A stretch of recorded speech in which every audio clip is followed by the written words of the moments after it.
Hello, everybody. Hope everything is going well. Today is, Wednesday, October 16th, and we're very proud to bring you today Dr. James Thorne, Chief Market Strategist of Wellington Altus Private Wealth, for fireside chat here. What I wanted to do, a quick word of background on Jim, as we call him. He's the Chief Market Strategist at Wellington Altus Private Wealth. He's an industry veteran with more than 25 years of experience and has held various senior positions at leading investment management firms. He frequently appears on financial news outlets such as BNN, as well as Fox Business, where he provides key market insights and commentary on asset allocation, global capital markets, and the economy. So did want to extend a very warm welcome to Jim here today. As I had put in the chat, if you have any questions, please either put them in the chat or email myself or any of the team members directly, and we'll get them up there as we go forward. And without any further ado, why don't I bring you in here, Jim? Bring Jim in here, and we can start our conversation.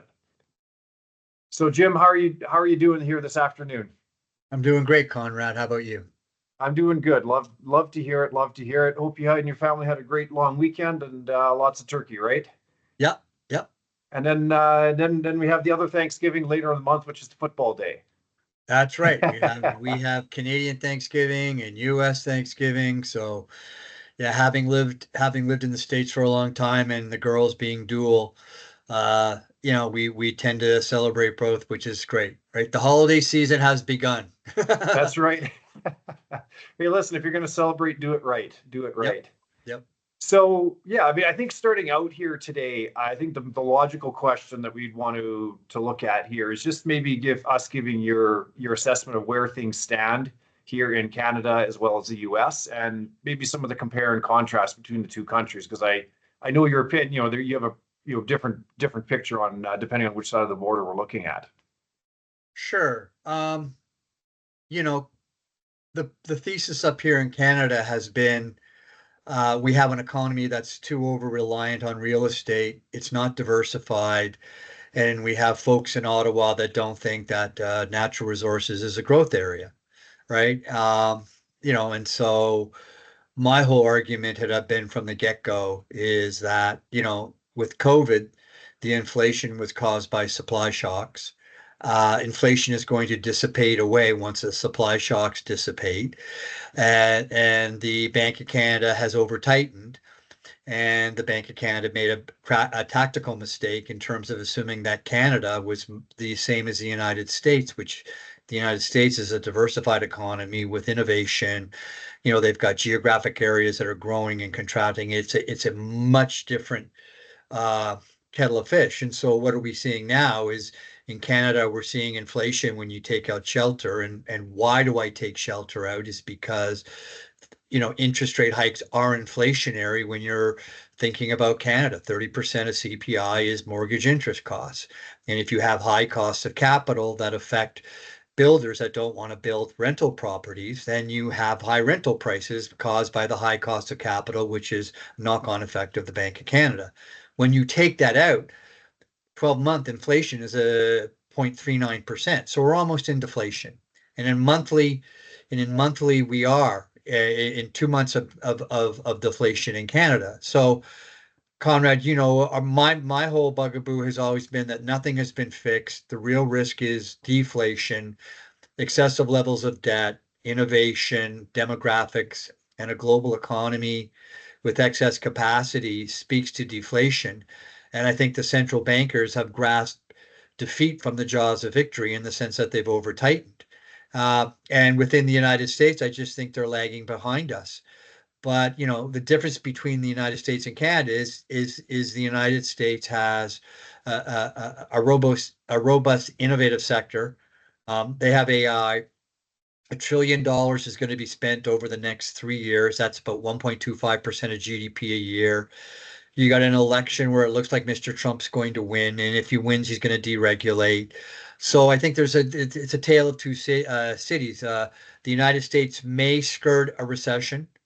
I think Canada will have a hard landing, and my view is we want to go where and we have an era of excessive debt akin to a World War II like spending economy, and we're about to transition into a peacetime economy, which means that government spending is going to become a drag. I just imagine what the Canadian economy looks like if Polyev gets in and he, cuts, which he says. I mean, this and the IMF wants us to cut, the World Bank. We're going to have austerity over the next couple of years. So if that's the case and that's our chessboard, how do we allocate capital? And that's basically our conversation that we've had over the last 2 years. I'll pass it back to you, Conrad. Let you take it wherever you Yeah, want to go. thank you. Yeah, I mean, I think one of the things that I wanted also just, unpacking a little bit about what you say here is, you're talking about post-World War II, and I think we continually see in financial media, whether, name the newspaper or Twitter, is constant comparisons to the 1970s. So maybe if you could just give a little background on why you think the time we're in now is more like 1948 and not like 1978. It was really, I lived in Washington, D.C. for 15 years, and one of the things I miss is being able to go to the think tank luncheons. And you would see world-class speakers, and one of the people I saw was Ben Bernanke when he was governor, and was at the Brookings. This really, it was formal, but it wasn't formal. It's like going to a presentation at your church, with the sandwiches in the back. It was very mellow. He was the one that was talking about the fact that, you know, focusing on the 40s, right? Focusing on trans transferring from a wartime to a peacetime economy, what that means. How do you defeat deflation that way? And so when Chair Powell invoked during COVID a very rare section of the Central Reserve Act, it was Section 13.3. The last time that was used was during World War II. And what Mm-hmm. that did was the central bank just created money out of thin air and gave it to the government. Well, in World War II, they gave it to the government for the war. Well, Powell gave it to the government for COVID. And lo and behold, Nancy Pelosi and Joe Biden used it for progressive far left policies, rightly or wrongly. So that's where this came from. And now we've got to come back. And when we do what happened in the late 40s, they were fearful of a growth scare and deflation. And they thought that they were going to go back to the 1930s. It was really, they were freaked when you go back and read the history. And same thing happened in the 20s when you had coming out of World War I and you had the Spanish pandemic, flu pandemic. And people completely forget about the depression in the first couple of years of the 1920s as you move from a wartime economy to a peacetime economy. Now, Conrad, I am seeing very smart. I saw the former head of the Dallas Fed on TV today talking not so much about the framework, but he was saying investors have got to get ready for rationalization of fiscal spending and slowing growth. So that is a narrative that's out there that's just not picked up on the mainstream media. So if that is the case and we're getting slowing growth, then where do you invest? Well, you invest in sectors that aren't affected by a slowing cyclical economy. That's AI, that's blockchain, that's Bitcoin, or what we call secular growth. And it's not really, people say, why don't you like Canada? It's because we don't have any of that, right? In the 90s, we did. Now we don't. So it's a lot like the 1940s. I honestly think that the Fed is going to have to get back into the penalty box. I think the government is going to get back in the penalty box. I think if Trump gets in and he unleashes Elon Musk into the government, that's just going to be wild. And as we have been talking in these very early stages, Conrad, you and me over the last 8 months, it's really for this to get support is we really need to see deregulation in the financial industry in the United States. And, that is what we're expecting if Mr. Trump gets in. And I think that's what the market action is telling us right now with the good action in the U.S. money-centered banks and the regional banks. Right. Well, thank you for that.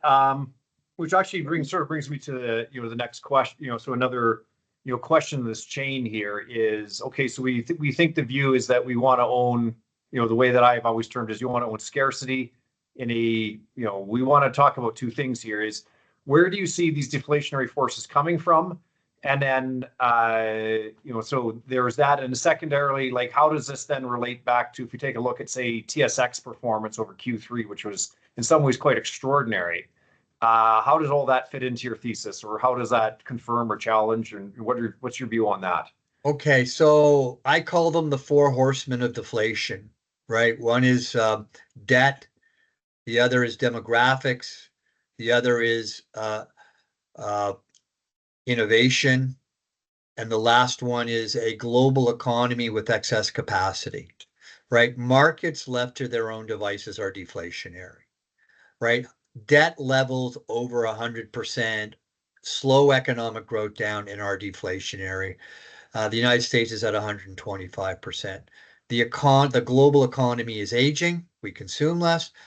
And then with technology, I just don't think people realize the gutting of administrative work that's going to happen with AI. So those are the strengthening effects. And what I would point to you is, look, the second largest economy in the world, uh, China is in a debt deflation spiral as we speak.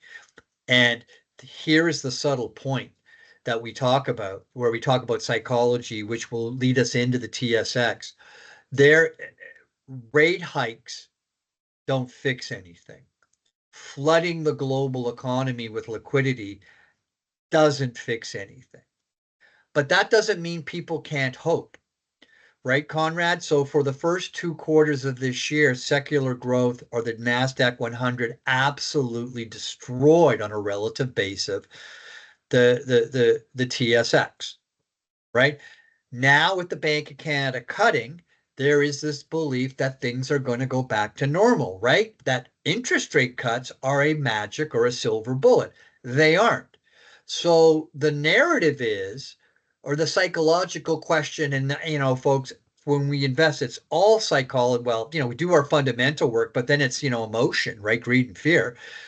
When do people recognize the fact that cutting interest rates doesn't solve the problem, right? And what I typically say is trade what's in front of you. We know it's wrong.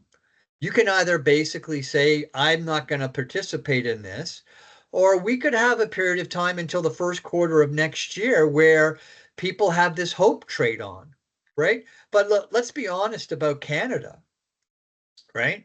Uh, I think with the TD news and money laundering, I really wonder about the ability of Canadian banks to be able to expand into the United States. I really question that. Two, we've got an economy that's too dependent on real estate that I don't think is going to come back. I think the bubble is over. I don't think real estate's going to go away, but I think it's going to grow back and grow at historical norms. We don't have any innovation to speak of. And we're about to, Justin Trudeau is about to lose the election, and Poilievre is going to come in and 2 to 3 years of austerity. So, there's always catch-up trades. There's always emotional trades. And Conrad, here's the thing, right? Is that the economy in the short term can pivot or decouple from fundamentals, right? And so the number one in driving force is liquidity and the rate of change of liquidity. That's what we're experiencing in Canada. But eventually fundamentals matter, right? Eventually they will. And like we've been saying, I think that's going to be after fourth quarter of 2024 earnings are released, let's say late, February and March next year. And I think people are going to come back and wake up. And even as we say that, if we look at the bottom of the bull market to where we are right now, the TSX isn't even close. I mean, it's what's your term? I love the term you always say about retail, right? It's horseshoes and hand grenades, right? And what I would say to you is there's always going to be periods of time where something outperforms, right? Um, but what I would say to you is eventually fundamentals matter. I would expect the TSX to underperform. And I would expect as cooler heads prevail, and as we get more deregulation in the United States, I would suggest to you that people recognize the fact that there are better opportunities elsewhere than in Canada to invest. Right. And, sort of speaking about this debt deflationary spiral, I mean, I wanted to use that to maybe pivot into a conversation about what's going on in China, because in many people's minds, China is this growth machine that is, basically ready to challenge the United States for economic dominance on the global stage. And I think that when you look at the facts of what's happening there now, that picture isn't complete. But I could maybe, if you could speak a little bit to what you're seeing going on in China, and what they're exactly experiencing, what it means that they're in a debt deflationary spiral. Well, once you rely, and for those listening, think of Canada when I say this, right? When you have an economy that relies too much on one thing, which is real estate or infrastructure, and you have excessive levels of debt and things pop, right? And the bubble pops, just because you bring interest rates down, just because you take bad debt off of banks and give them cash, so what you're doing is increasing the collateral that banks have, doesn't fix the problem. They need to go through significant structural adjustments. They are too reliant on state-run organizations, or SROs, which are highly inefficient. They have not allowed the private sector to grow. And so you go from zero to $51 trillion in debt, and it just looks exactly what happened to Japan. And Japan is just gonna, and the problem with Japan was the fact that it was unwilling to go through the painful structural adjustments, right? The great thing about the Americans is the fact that they're willing to go through, they're willing to show everybody that how the sausage is made, and go through these painful structural adjustments to set themselves up for the next century, or the next, 30 or 40 years. That's what we're experiencing right now. Hopefully Canada will follow. Europe will never do this, right? So the question, and I have to suggest to you that I think that the Chinese are astute in terms of they understand the history. They completely and totally understand the history. The question they have to ask themselves is what is their vision of their economy? What type of a mixed hybrid is that going to be? And maybe they're comfortable with not going through with a true full restructuring to allow, shall we say, factors of production to be efficiently distributed by the market and not the government. And I think that's the big question. So I would expect the bank, going back to a previous conversation, will be they're going to flood the system with liquidity, and that's great for risk assets, right? But eventually that drug wears off, and the problem still exists. That's true in Canada. It's true in China. It's true in Europe. It's true in Japan. Japan has gone through this debt deflation spiral since I was doing my PhD back in the late 80s, early 90s, right? So nothing's been changed, and it's good. But to be clear, liquidity is good for risk assets. The economy can tank, but risk assets can go at just as long as they keep putting in the liquidity into the system, right? So I would expect them to bring in another tranche next year, but it's not going to fix anything, and everybody knows it. But could the KWEB, which is the internet ETF for China, have a great 30 to 40% run? Sure, but you rent it, you don't own it. The era of hyper urbanization and growth in infrastructure is over. So that means for Canada, their demand for our natural resources is going to significantly decline. We got lucky 3 decades ago. What happens when China slows? What do they do the same thing and they can't issue debt? Do they do the same thing as Russia did in the 80s, which is they sell their vast inventory of commodities, right? Mm-hmm. That I lived through that. That's what made the winter, the commodity winter in the 80s and the 90s, was Russia selling everything, right? Well, we had a very unique season in copper this year where, during the period of time when they typically buy copper, they were selling copper, right? So I think it's over. I think they're following Japan. Uh, we're having slower growth. They're not going to consume commodities as much as they did before. You know as well as I do, Conrad, I think that, with Saudi Arabia coming out and wanting to defend market share, we've just put 2014 on the table. And for you folks in Calgary, just remember what happened to oil prices in 2014. I'm not saying it's going to be as bad, but I could easily see West Texas at $50 next year.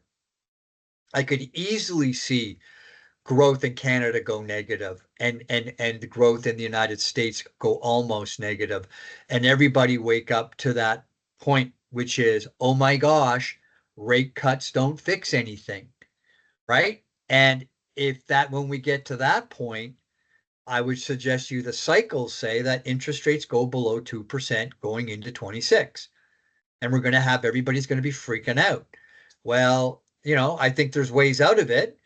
One of the ways we just said is deregulation. But it remains to be seen if that's going to happen. But, that's sort of, so I think risk assets are good until, what are we saying? Like, it's like 6,000 to the end of the year. I think 7,000 sometime next year. I think, once you get above 6,500, 6,600, you really got to start thinking about getting defensive. I think 26 is going to follow the traditional midterm election cycle year, which is a drawdown in the first 10 months. If history serves me correct, it will probably be starting in February and going to October. Then we'll have a rally after the midterm election. And then we have a secular bull market into the end of the decade, right? But then I think by then, the winners are starting to be identified, right? Drunken Miller came out today, said he should have never sold, Nvidia. You and I are, in the infant stages of talking about a secular run in U.S. banks because they're deregulated, and that helps the Fed out in terms of their interest rate policy. There's a lot of things that can happen and fall in place that we get to 15,000 in the S&P by the end of the decade, which is my call. But we have a lot of known unknowns that we have to deal with as we move through the years. Mm-hmm. So I know that you have like in terms of the forward view, you have a non-consensus view of what's going on. Maybe if you could just describe what you'd broadly see as consensus if you bring up your Bloomberg terminal. And then really where, again, we know where you're a little bit different, but where do you see maybe that your thesis can go wrong, and where can you see that your thesis actually goes more right than you think? If we look at the Right. upside risks as well as downside risks to the sort of the Sure. thought pattern that you've put to us here. Right. So it starts off with a basic tenet that, and it changes, right? But, the Fed is typically late, central bankers are late, consensus or Wall Street and the mainstream media is telling you currently what happens, right? So they're present. And when Conrad and I talk about our portfolios or what we think is going to happen, I'm 5 to 6 quarters out, right? So I'm already in the first quarter of 26 in my mind, thinking how things are going to play out. Just doing that time arbitrage of me thinking for, a year out to a year in, 2012 to 14 to 16 months out, by definition, makes me non-consensus because everybody is looking out the window and saying, geez, it's sunny outside, or geez, it's October and the leaves are turning. Well, you can't manage money that way, right? So all I'm doing here is I'm asking, once you do that, it really starts to, clear up, because what you need to do is you need to work really, really hard, which is what we do to get ahead of the game. And then we don't react. We sit there and say, how does our thesis change? So, like I say to you, Conrad, the Fed in their speeches are talking about they want interest rates to get back to the the pre-global financial level. That's what they want. They want the Fed funds override rate somewhere between 2.5 to 3. Well, the only way they can do that is deregulate the banking industry. Okay. Now, there might be another way. I just don't see it. So there's my suggestion. Let's put it up on a whiteboard and see if it happens. And lo and behold, when you dig into what he wants to do, Trump wants to do, he wants to get rid of Dodd-Frank. Okay, well, if that happens, logically, that's it. That may happen. I'm totally non-consensus on that because I think I'm the only one thinking about that. Right. My $50 oil, it's because we'll sit there and talk about oil, and I'll sit there and Conrad will go to me and goes, what are you worried about? What keeps you awake at night? I sit there and say, what happens when Saudi Arabia wakes up and smells the coffee and wants to fight for market share? Right? And we're not talking about the long-term global imbalances in oil and that, we're going to drive cars. Gasoline and oil are important. We're not talking about that. That's ephemeral, right? We're talking about if we're building a portfolio, do we want to go through that emotional ride of people waking up one day, turning on BNN and BNN saying that West Texas crude is $49 and people freaking out and selling? Well, Conrad, what you and I want to be doing is when that's happening is having a conversation about, do we buy? Right? It's called buy low, sell high, repeat, right? So those are the Right. types of things. And then the other thing is you get a two for one with me because I'm an economist. Look, interest rates, we know, looking at the 70s, and we know, look, at interest rates really don't affect the economy, the inflation, when there's supply shocks. This is like digesting a pig in a python. It needs to work through. The Fed is significantly stayed their welcome, significantly. Okay. And we know that. And I think the interesting thing that I do is I tend to read their speeches and I can put my economist hat on. And Conrad, what's not consensus now is when you listen to them, and there's only a couple you want to listen to, like a Goolsbee and Waller, like these the thought leaders on the Fed, they've pivoted. They Mhm. know they know what we are talking about. They're not dumb. They're very smart. They know that the monetary transition mechanism is broken. They see the downside risk. They know that austerity is coming, and they know that lags in monetary policy are 16 to 18 months. The Fed cut of 50 basis points will not be felt until the first quarter of 2026. If they're going to try to land the 747 on the postage stamp to get a soft landing, they need to get interest rates down to neutral or R start or 275 now. And all I'm doing, Conrad, is just basic block and tackling. They say that, right? The dual mandate of the Fed has been achieved. They know that. If they could stop this in time and get it to 275 right now, they would. Goolsbee said that, not me. Okay. So they got to get it down. So I'll say to you, look, at they've pivoted. They're going to become more forward looking, right? And so, you know, that's what we do. I think when you join Wellington or you come to Wellington as a client, I'm free to talk about this, right? And and what we do is we talk to, Conrad, and Conrad and his team can do whatever the heck he wants with it.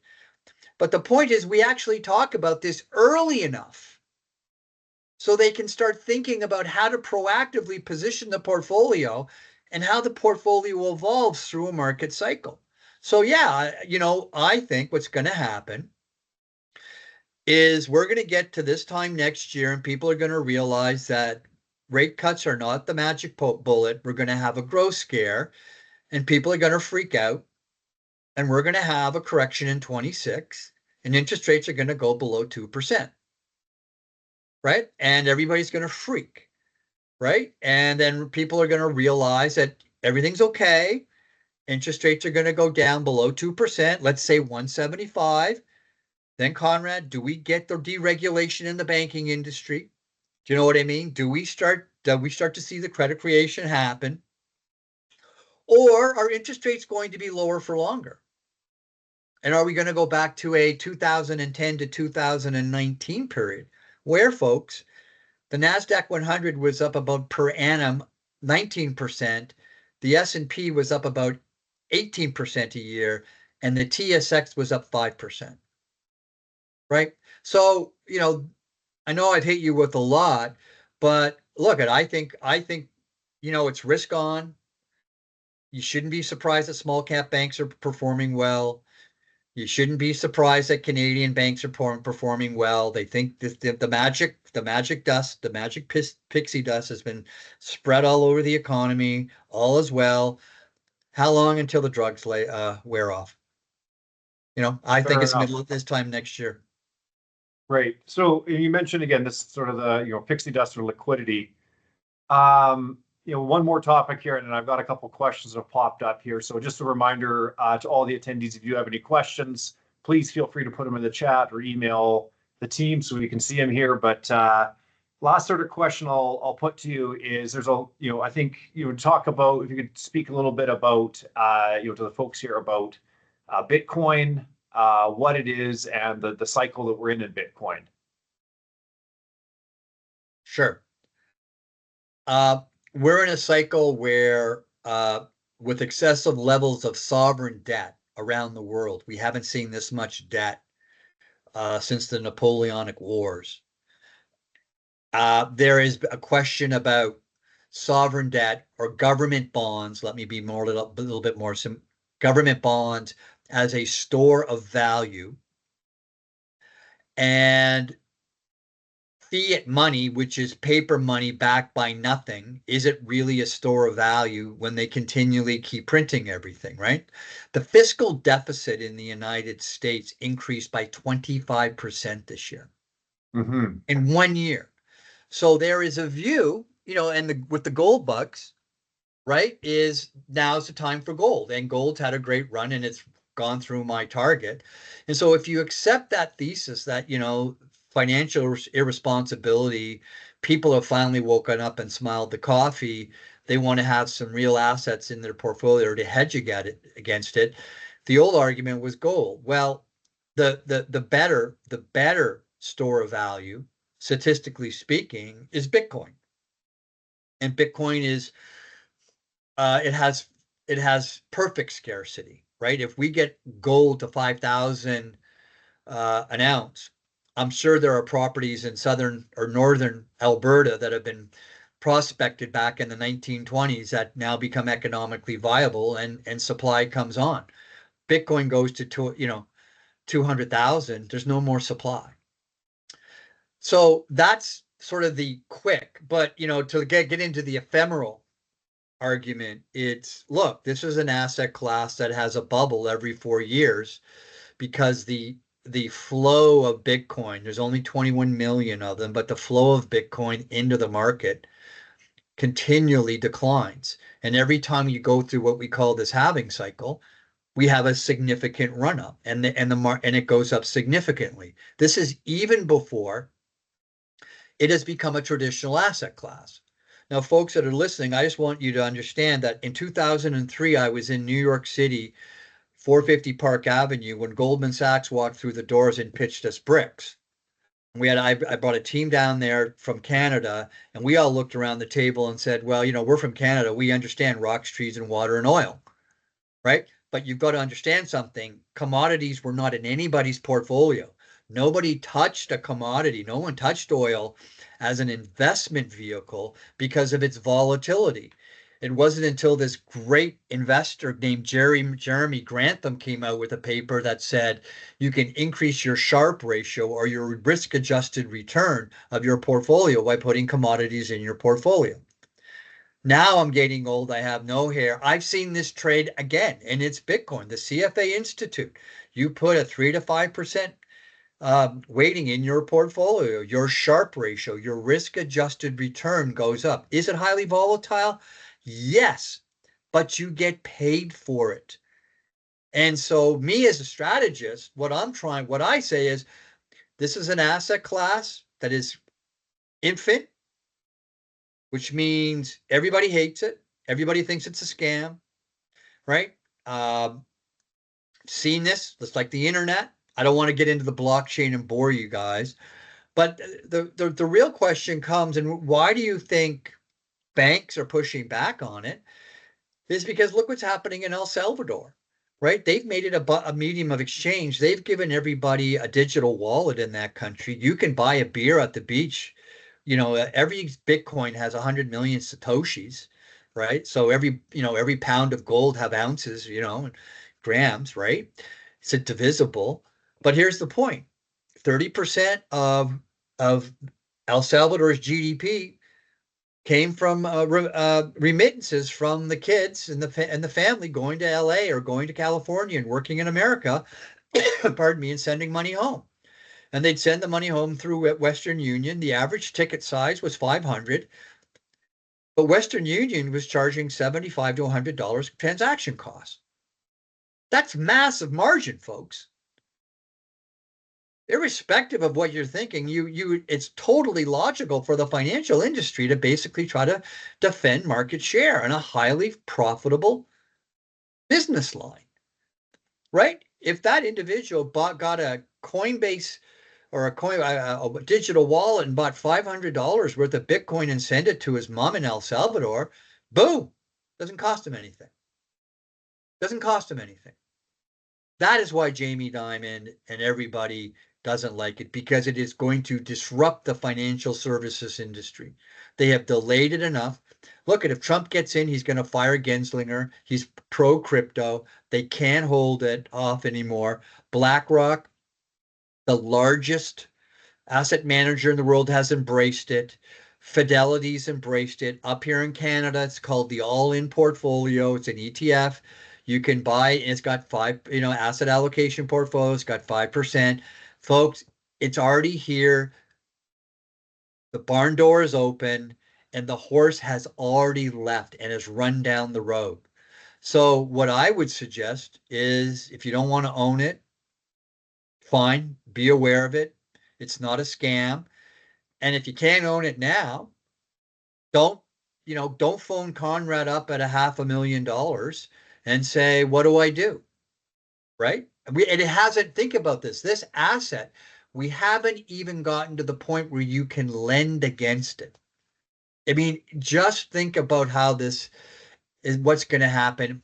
And folks, we've never, as an academic, as a research, we have never, ever dealt with an asset class whose supply is fixed, is finite. Never. All right. Well, thank you very much for that, Jim. And certainly that's, where risk tolerance is there. We certainly do include, crypto, Bitcoin in the portfolios. But I just, which is, I think in the long term, a very good thing. I did have a question here, and I know that we're sort of getting to the end of our time. I did have a question here that has come in. So folks, if you do have questions, please put them up. But I've got a couple of questions here. One of which you covered off real quick was just view on gold. And I mean, don't think it's too far to say that that's that's another liquidity driven trade, and it's sort of a lower return version of the same Bitcoin trade you just talked about there with the government debt and such. Is that a fair statement, or would you want to characterize that differently? Yeah, if you can't handle Bitcoin, buy gold. Yep. Okay.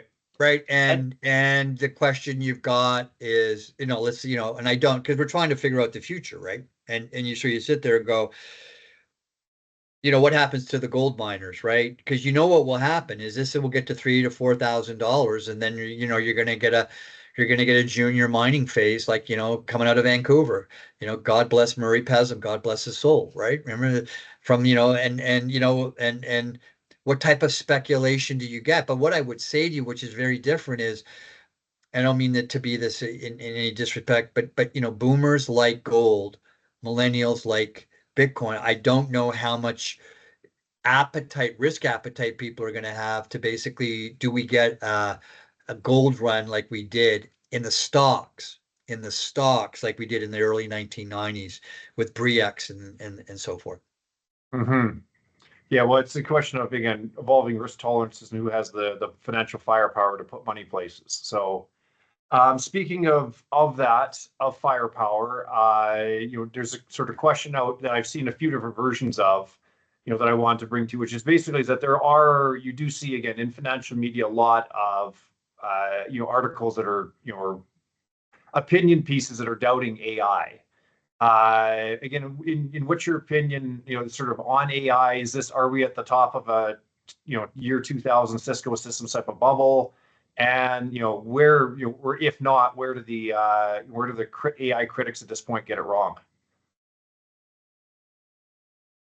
Yeah, I think I think it's probably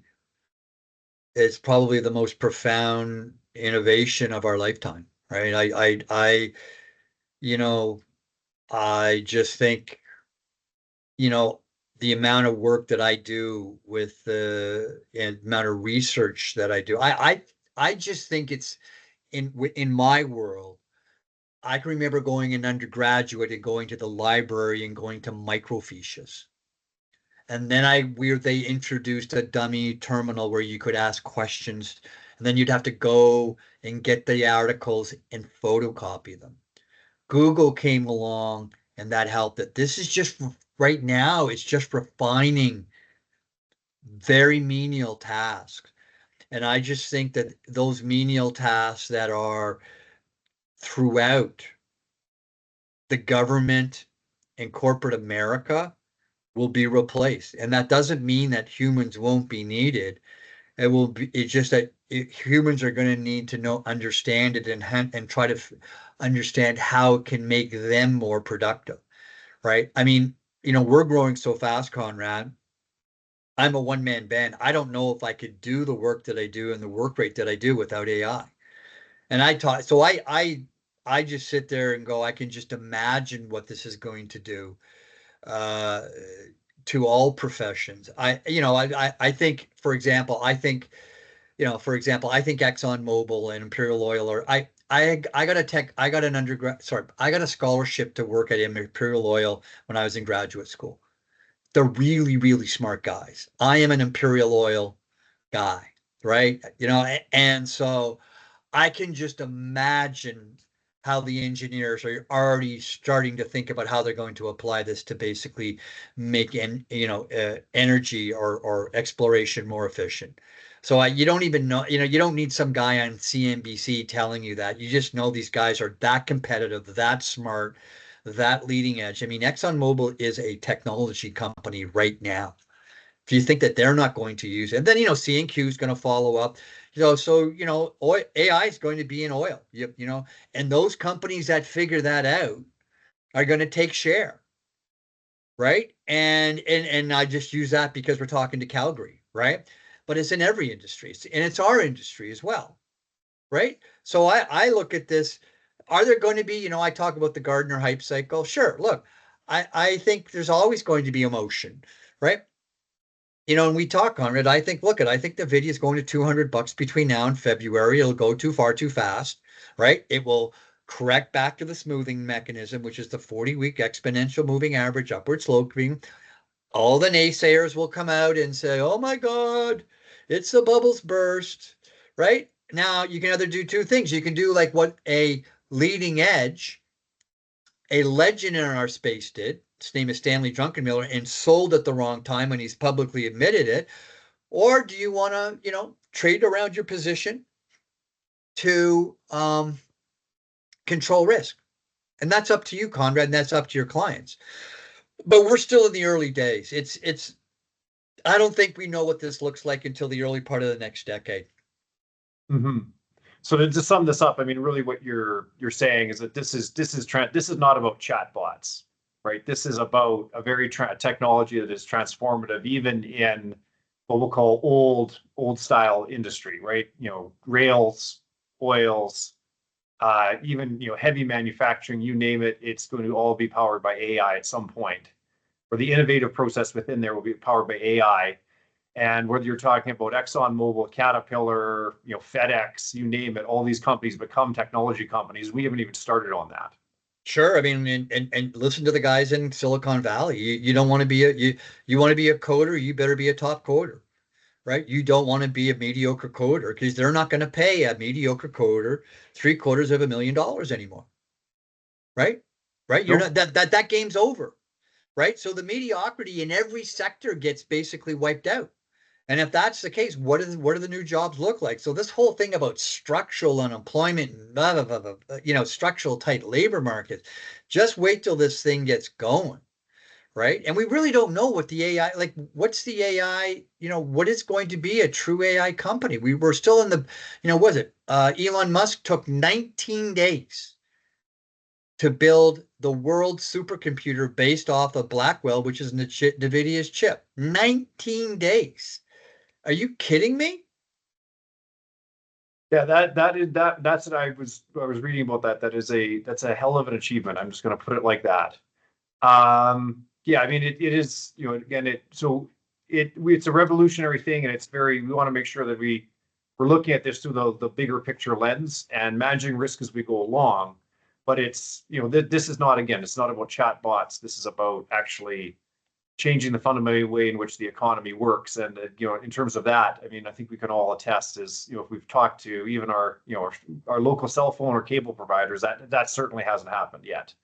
No, but it So will. But so it's you know common sense, intuition, consciousness. They haven't gotten that far. But would you care whether or not when you phone up Bell and you're talking to somebody who tells you to unplug and plug in your computer again because the modem's not working, right?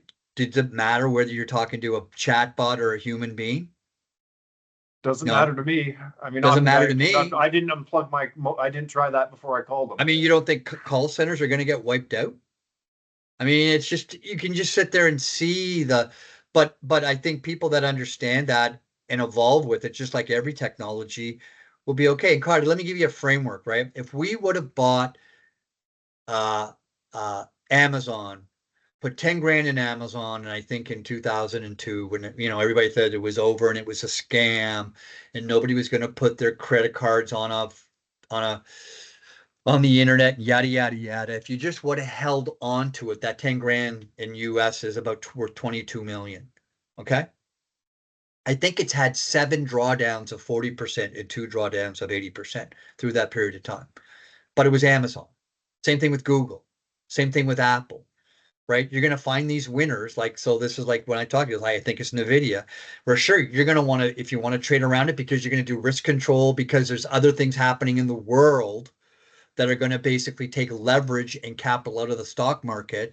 Fair, right? Fair.